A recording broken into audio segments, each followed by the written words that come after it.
주님께 예배하기 위해 이 자리에 모인 모든 성도님들께 넘치도록 부어주시는 주님의 은총이 함께 하시기를 간절히 축복합니다. 제가 2007년도 5월 달에 터키 성지순례를 다녀왔는데요. 그 한 달 전에 독일인 선교사님 부부가 이슬람 교도들에게 잔혹하게 살해되는 일이 있었습니다. 이슬람 교도들은 그 중에 한 명이 선교사님 부부가 몇 년간 공을 들여 겨우 성경 공부를 시작한 청년이었는데, 이 청년이 성경 공부를 하고 있다는 것을 자신의 가족들에게 들켜버린 거예요. 그랬더니 그 가족들이 가서 독일인 선교사님 부부를 죽여라 이렇게 말한 거예요. 너를 더럽게 한 그 선교사 부부를 죽여라. 근데 그 명령을 따르지 않으면 가족에게도 쫓겨나고 또 사회에서도 살 수가 없으니까 이 청년이 고민했는데 살해는 가담하지 않고 그 선교사님 부부가 아무런 방비 없이 의심하지 않고 자신의 집을 문을 열어줄 수 있도록 그런 도움을 준 혐의를 받고 다 잡히게 되었어요. 그런데 그 살해에 가담한 청년들과 이 성경 공부한 청년, 이 청년이 우리나라로 따지면 집행유예격으로 풀려나게 됩니다. 터키는 이슬람 국가 중에서 상당히 개방적인 국가인데도 불구하고 아직도 이슬람 국가에서는 이런 일들이 벌어지고 있습니다. 이런 것들을 명예살인이라고 합니다. 그래서 명예살인을 한 사람들은 거의 대부분 집행유예 혹은 무죄로 풀려나오고 있는 현실입니다. 그래서 지금도 중동 이슬람 근본주의 국가에 있는 많은 선교사님들은 가서 뭘 선교 활동을 활발히 하는 게 아니라 숨죽여 골방에 기도하며 본인만 열심히 성경 공부하고 몰래 자신의 성경을 아랍어로 한두 장씩 이렇게 필사를 해가지고 젊은이들이 많이 모여있는 대학가나 시내에 그것을 그냥 두고 오는 정도의 일들만 하고 계십니다. 한 예멘 선교사님의 간증이 있어요. 이 선교사님이 여성인데 자신에게 아랍어를 가르쳐 주던 이슬람 교도인 그 자매에게 전도를 하려고 했는데 1년 정도는 그냥 아무런 말도 없이 언어만 배우고 교제만 나눴대요.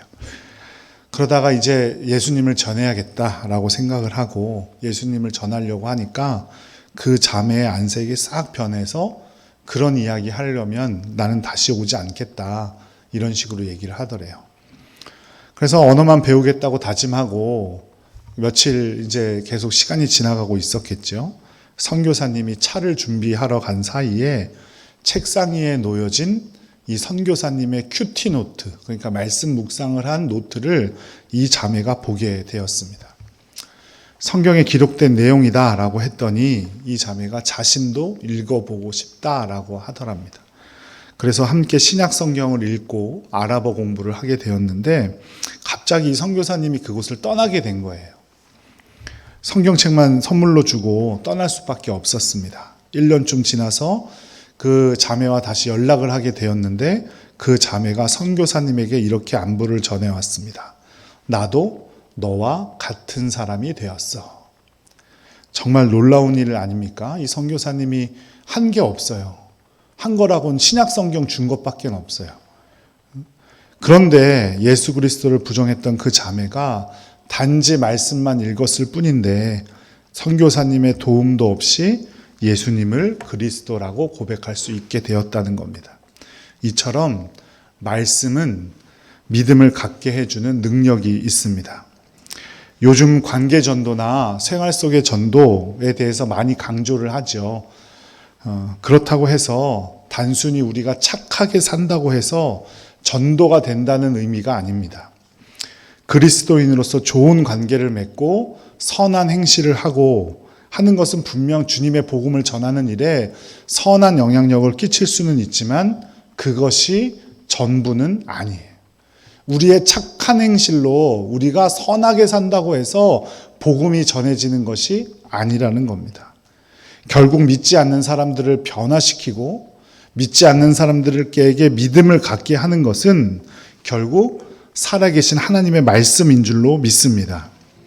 우리가 선하게 산다고 해서 아무리 선하게 살아보았자 우리는 상대방에게 좋은 영향력을 주는 것보다 상대방에게 상처를 주는 일을 훨씬 더 많이 하고 살아간다는 사실, 우리는 꼭 기억해야 합니다. 결국 한 영혼을 회심하도록 만드는 것은 나의 노력이나 나의 능력이 아니고 오직 주님의 복음인 줄로 믿습니다. 한국 교회는 선교사님들보다 성경이, 그러니까 우리나라 말로 된 성경이 먼저 들어온 것으로 독특한 초대 교회사를 가지고 있는 나라입니다. 서상륜이라는 매서인이 계신데요. 매서인 혹은 권서들은 선교사님들에게 임명받은 전도인들을 말해요. 이분이 원래 의주 출신의 장사꾼이었어요. 홍삼을 팔기 위해서 만주에 갔는데 열병에 걸려 죽을 위기를 맞게 됩니다. 이때 선교사 맥킨타이어 선교사의 주선으로 영국인 병원에 입원을 하게 되고 거기서 생명을 구해서 나오게 돼요. 그래서 선교사님한테 은혜를 받았으니까 처음에 심정은 뭐냐면 은혜를 갚는 마음으로 내가 그 예배 한번 가준다, 이런 마음으로 예배에 갔다가 1882년 봄 로스 목사에게 세례를 받고 정식 매서인이 됩니다. 그래서 그해 10월에 이 사람이 얼마나 열심히 있었는지, 그 당시에는 우리나라에 성경이 들어오는 것을, 그 서양의 책이 들어오는 것을 금지하고 있었을 텐데 성경 500권을 보찜에 지고 국내로 들어오려고 하다가 고려문 검문소라는 것에 걸려서 성경 500권을 모두 압수당하게 돼요. 그리고 자신도 벌을 받아야 하는데 일면식이 있던 관리가 있어서 그나마 자신만 겨우겨우 풀려나게 된 거예요. 그리고 나서 얼마 후 그 성경을 압수했던 관리가 이 서상륜이라는 매서인을 찾아오게 됩니다. 서상륜은 자신이 물론 무사히 풀려난 것을 알고 다시 체포하러 온 줄 착각했던 거예요. 그런데 서상륜을 찾아온 관리가 말했습니다. 지난번 조사받은 일로 언짢았겠지만 공직 수행 중이라 어쩔 수 없었습니다. 그때 당신에게 압수한 책이 어떤 것인가 하여 읽어보았는데 과연 훌륭한 책이었습니다.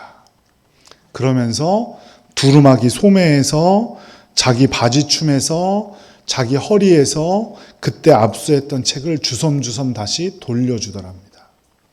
물론 500권 전부는 아니었지만 그 관리에 의해서 서상륜은 돌려받은 책을 가지고 서울 남대문 밖 지금도 있는데 창동이라는 곳까지 와서 복음을 전하고 성경을 나누어 주는 사역을 했습니다. 이후 성경의 수요가 너무너무 많아져가지고 개인적으로는 갖고 들어오는 게 불가능하게 되자 서상륜은 독일인 외교관이었던 뮬렌도르프의 외교 행랑을 이용해서 성경을 가지고 들어오는 일을 합니다. 외교 행랑 혹시 들어보셨나요? 외교 행랑은 검문을 받지 않아요. 그 안에 무엇이 있는지 열어볼 수가 없는 가방입니다. 그 가방 안에 성경을 숨겨올 수 있도록 이 서상륜이라는 분이 노력을 했던 거예요. 그래서 그 결과 1884년에 국내에 세례 지원자들만 170명이나 생기는 역사가 일어납니다. 이와 같이 우리의 생각으로는 불가능할 것 같지만 말씀은 그 자체로 능력이고 힘이 있는 줄로 믿습니다. 가족 상황, 관계 권유에 의해서 우리가 교회를 다니게 되지만 우리의 실제적인 믿음을 갖게 하는 것은 주님의 복음입니다. 하지만 들었다고 해서 모두가 믿게 되는 것은 아니죠. 그래서 이 문제에 대해서 사도 바울은 오늘 본문 로마서 10장 18절 상반절에 이렇게 말합니다. 함께 읽어보겠습니다. 그러나 내가 말하노니 그들이 듣지 아니하였느냐? 그렇지 아니하니. 유대인들도 예수님의 말씀을 들었고 성경을 읽었다는 거예요. 그런데 이 사람들은 예수님을 어떻게 했습니까? 십자가에 못 박아 죽였죠. 사도 바울은 이사야 선지자의 말씀을 인용하여 또 이렇게도 말했습니다. 16절 말씀. 그러나 그들이 다 복음을 순종하지 아니하였도다. 이사야가 이르되 주여 우리가 전한 것을 누가 믿었나이까 하였으니. 여기서 말하는 들음, 여기서 말하는 믿음은 그저 귀로 듣는 들음을 말하는 것이 아니고 그저 내 마음속의 결단의 믿음을 말하는 게 아니에요. 여기서 말하는 들음은 순종을 동반한 들음을 말하는 겁니다. 이와 같이 믿음과 순종은 하나입니다. 순종한다고 하면서 말씀을 믿지 않는 것, 그리고 믿음을 갖지 않는 것은 불가능합니다. 순종하지 않으면서 믿는다는 것은 불가능하죠. 인류 최초의 죄가 무엇입니까? 아담과 하와가 하나님의 말씀에 불순종하고 선과 악을 알 수 있게 하는 나무의 열매를 먹은 겁니다. 13절 말씀도 함께 읽어보도록 하겠습니다. 누구든지 주의 이름을 부르는 자는 구원을 받으리라. 여기서 주의 이름을 부른다라는 것은 주님 이렇게 부른다는 의미가 아니에요. 여기서 부른다는 것은 주님이 함께 하심을 진정으로 믿고 주님을 바라면서 주님을 간절히 사모하며 부른다는 의미입니다. 그렇게 부르는, 주님을 그렇게 부를 수 있는 사람의 삶은 어떠할까요? 바로 순종입니다. 주님을 부른다는 것은 순종의 삶, 믿음의 삶으로 나설 각오가 되어 있다는 거예요. 그런 분들은 분명히 구원을 받습니다. 그래서 사도 바울은 이렇게 말합니다. 14절 말씀, 그런즉 그들이 믿지 아니하는 이를 어찌 부르리요? 듣지도 못한 이를 어찌 믿으리요? 전파하는 자가 없이 어찌 들으리요? 아멘. 믿지 아니하는 자를 찾지 않는다는 말이고, 듣지 못한 자, 듣고 순종하지 않는 자는 절대로 믿음이 생기지 않는다는 말이고, 하지만 그 가운데 어떻게 해야 된다고요? 전파하는 자가 있어야 된다 이 말입니다. 진정으로 믿지 않는 자, 즉 순종하지 않는 자는 주님을 찾지 못합니다. 그 믿음은 어디에서 생긴다는 말입니까? 들음에서 생긴다. 전파하는 것을 듣는 것에서 생긴다. 처음 말씀드렸듯이 예수 그리스도의 말씀의 능력이 되고 힘이 되어 우리에게 믿음도 순종도 가져다 준다라는 겁니다. 즉 말씀을 듣고 보는 것에서 순종의 한 걸음이 시작되고 믿음의 한 걸음도 시작된다는 겁니다. 그러니 우리는 믿음의 사람들로서 오직 그리스도의 말씀을 가까이 해야 합니다. 유대인들은 열심히 있었어요. 우리보다 훨씬 열심히 있었던 사람입니다. 3시, 6시, 9시에 시간 되면 기도했죠. 자신이 어디에 있던지 간에 기도했어요. 그들이 먹는 음식을 뭐라고 합니까? 코셔라고 하죠. 유대인들이 먹는 음식이 코셔예요. 성경에 나와 있는 대로 먹지 않는 것과 먹어야 될 것이 딱 나누어져 있습니다. 정확히 지킵니다. 비행기에서도 호텔에서도 그들이 호텔을 예약하고 비행기를 예약할 때 제일 먼저 검색하는 것이 무엇이냐면 코셔를 제공받을 수 있는지 없는지입니다. 하지만 그들의 열심은 예수 그리스도의 말씀을 기반으로 한 것이 아니었기 때문에 절대적으로 틀린 믿음이었습니다. 방향이 잘못된 거예요. 열심히 한참을 달렸는데 결국 엉뚱한 곳에 가 있는 처지가 되어버린 겁니다. 사도 바울이 회심하기 전에 사울이었을 때 그가 얼마나 열심히 있었는지를 생각해 보세요. 얼마나 열심히 있었는지 예수 그리스도를 믿는 사람들을 핍박하고 잡고 죽이기 위해서 자기 고을뿐만이 아니라 지금으로 따지면 저 외국인 다메섹까지 가서 예수 믿는 사람들을 핍박하려고 했어요. 예수님의 말씀을 기반으로 하지 않은 열심, 믿음은 오히려 독이 됩니다. 그리스도를 핍박하고 하나님을 저버리고 하나님 나라의 확장을 막는 장애물이 된다는 말입니다. 말씀에 근거하지 않은 열심을 내면 낼수록 오히려 방해가 되는 거예요. 교회 내의 헌신도 마찬가지예요. 하나님의 일도 마찬가지입니다. 내가 하나님의 일을 하는 것처럼 생각하고 나는 아주 열심을 하는데 말씀에 기반하지 않으면 그 열심은 오히려 방해가 되는 겁니다. 사도 바울은 오늘 말씀의 결론격이 되는 10장 17절에 이렇게 말합니다. 함께 읽겠습니다. 그러므로 믿음은 들음에서 나며 들음은 그리스도의 말씀으로 말미암았느니라.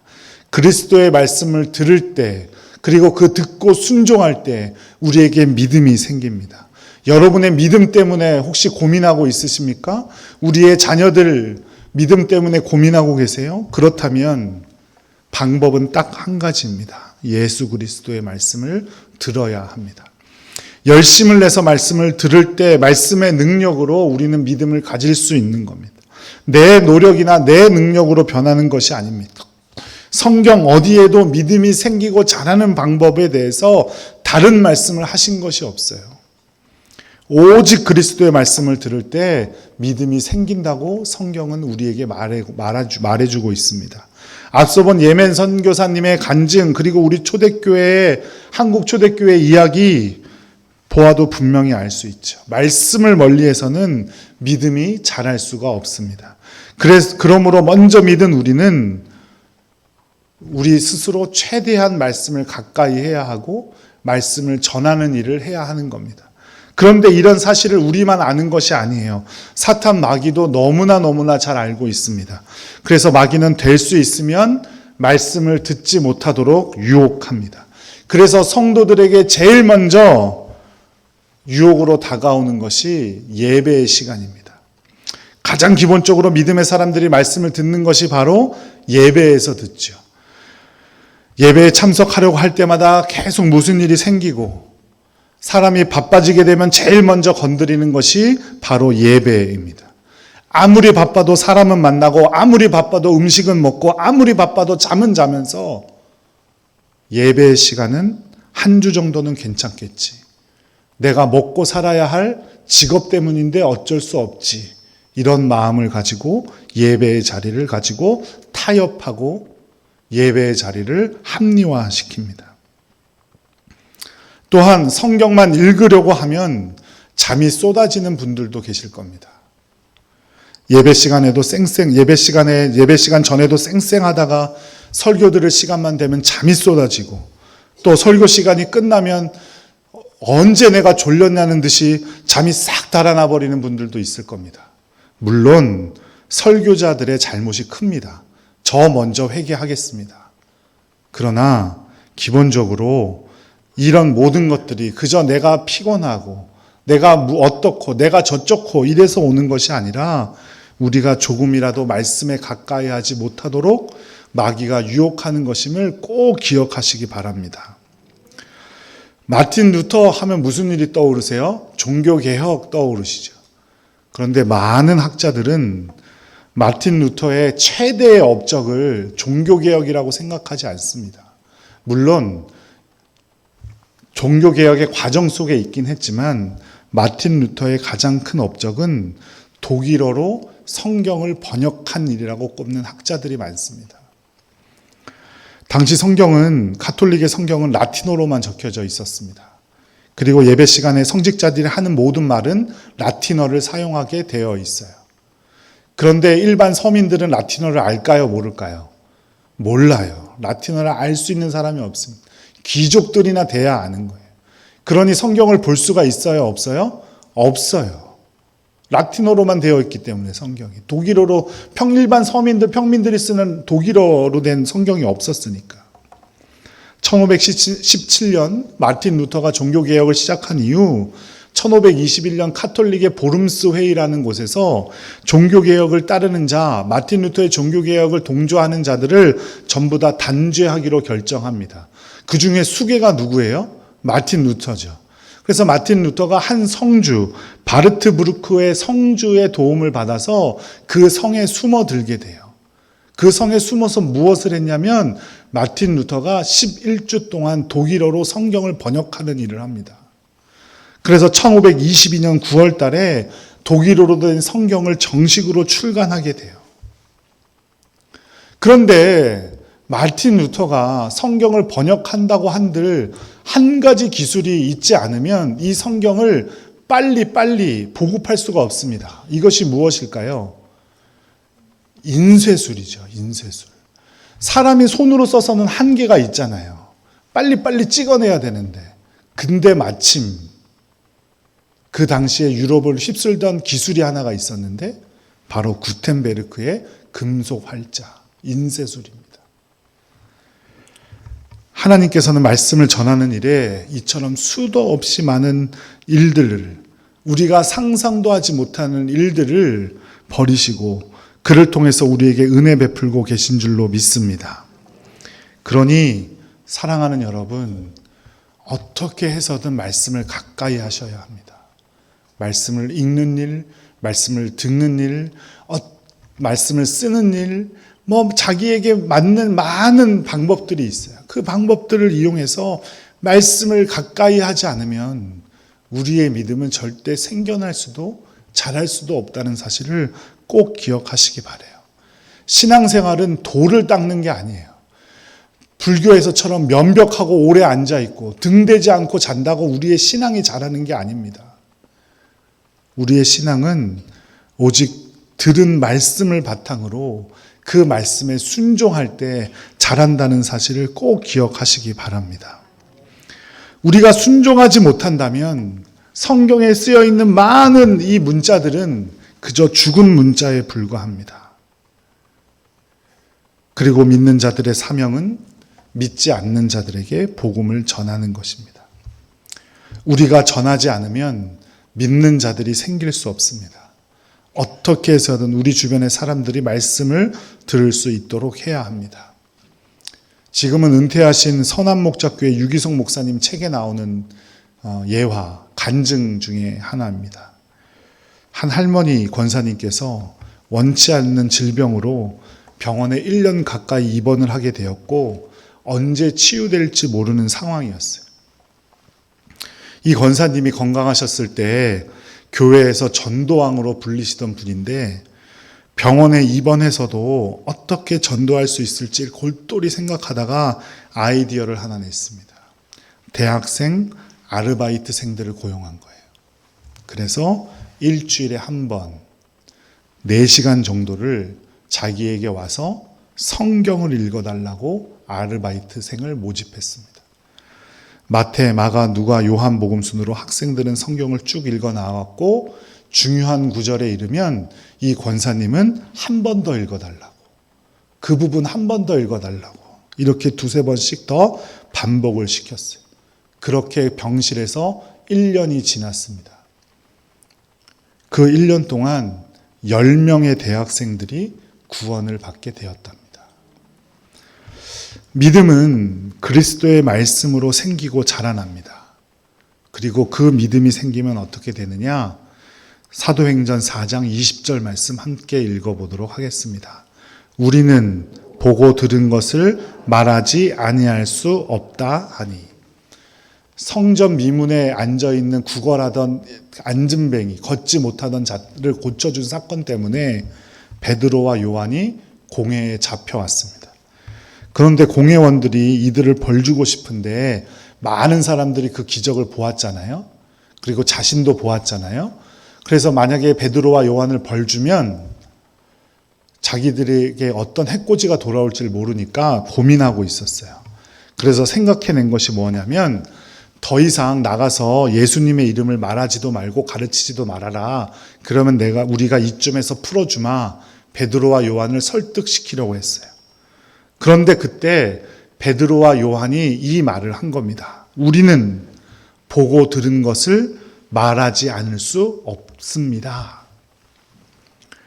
우리에게 진정한 믿음이 생긴다면 우리가 보고 듣게 된 그 하나님의 말씀을 전하지 않을 수 없습니다라는 그 열심과 안타까움이 생긴다는 겁니다. 맛집이나 좋은 것을 파는 상점도 옆에 있는 사람에게 소개시켜주고 싶고 더 친하면 데려가고 싶고 한 것이 우리의 마음입니다. 그런데 우리가 듣고 은혜 받은 말씀을 전하는 것은 너무나 당연하고 지극히 자연스러운 것이 아니겠습니까? 복음을 전할 사명에 순종하는 복된 성도들이 되시기를 간절히 축복합니다. 믿음은 순종이고 순종하지 않는 믿음은 정말 죄송하지만 가짜일 가능성이 큽니다. 예수님은 부활하시고 승천하시기 전 분명 우리에게 한 가지 사명을 당부하셨는데 마태복음 28장 19절과 20절 말씀 함께 읽어보도록 하겠습니다. 그러므로 너희는 가서 모든 제자를 민족을 제자로 삼아 아버지와 아들과 성령의 이름으로 세례를 베풀고 내가 너희에게 분부한 모든 것을 가르쳐 지키게 하라. 볼지어다 내가 세상 끝날까지 너희와 항상 함께 있으리라 하시니라. 아멘. 우리가 전도의 사명을 감당해야 하는 것은 단순히 교회의 부흥, 즉 성도의 수가 늘어나는 것에 있지 않습니다. 전도의 사명은 예수님께서 우리에게 마지막으로 당부하신 것이고 믿는 자들의 맡은 사명입니다. 순종하지 않고는, 예수님의 말씀에 순종하지 않고는 우리의 믿음이 자라고 우리의 믿음이 커질 수 없기 때문에 우리는 전도를 하는 겁니다. 그게 바로 예수 그리스도의 말씀이기 때문이에요. 많은 믿음의 사람들은 내가 예배에 참석해야 되고 기도해야 되고 찬양해야 되고 헌신해야 되고 순종해야 된다는 사실은 알아요. 다 알아요. 그런데 유독 전도하는 일은 무언가 다른 사람이 해줄 것처럼 혹은 나는 안 해도 되는 것처럼 착각하고 살아가는 경우들이 너무나 많다는 겁니다. 우리가 복음을 전하라는 것은 믿음에 순종하는 것이고 주님의 말씀이기 때문에 하는 겁니다. 그런 일들을 감당하고자 노력하고 순종할 때 주님께서는 우리와 항상 세상 끝날까지 함께 해주신다고 약속하셨습니다. 우리의 목표는 성도의 수가 늘어나는 게 아니에요. 우리의 목표는 주님의 말씀에 순종하는 겁니다. 하나님께 순종하는 것이 바로 우리의 단 하나의 사명이고 목적이어야 합니다. 전도는 우리의 목표를 위해서 하는 게 아니에요. 주님의 기쁨을 위해서 주님이 주신 사명이기 때문에 하는 겁니다. 순종해야 하기 때문에 하는 거예요. 아브라함에게도 자기 계획이 있었어요. 그래서 이삭이 아닌 이스마엘을 통해서 후손을 이어가려고 했죠. 모세도 역시 마찬가지예요. 자신의 동족을 구하는 일에 자신의 왕자라는 신분을 가지고 구하려고 했어요. 그래서 애굽의 인 갈리를 쳐서 죽이기까지 했죠. 다윗도 자신의 뜻대로 하나님께 묻지도 않고 성전을 지으려고 했습니다. 하지만 이들이 위대한 이유는 무엇입니까? 하나님의 말씀에 순종했다는 거예요. 자신의 모든 뜻을 다 내려놓고 순종했다는 겁니다. 자신을 위해 하는 일, 아무리 하나님의 일이라 해도 선한 일이 될 수 없습니다. 우리가 해야 하는 일은 오직 순종하는 일입니다. 하나님께서 원하시는 것은 순종 그 자체이지 우리 같이 믿음 생활하는 사람들의 수가 늘어나는 게 아니에요. 기록된 바 아름답도다 좋은 소식을 전하는 자들의 발이여 함과 같으니라. 하나님께서 아름답게 보시고 기뻐하시며 보시는 것은 복음을 전하는 자들의 발이지, 복음을 전하는 자들이 복음을 전해서 많은 사람이 오는 게 아니라고요. 주님께서 원하시는 건 우리가 복음을 들고 나가기를 원하시는 거예요. 그 이후의 일은 누가 책임져 주십니까? 하나님께서 책임져 주시는 거예요.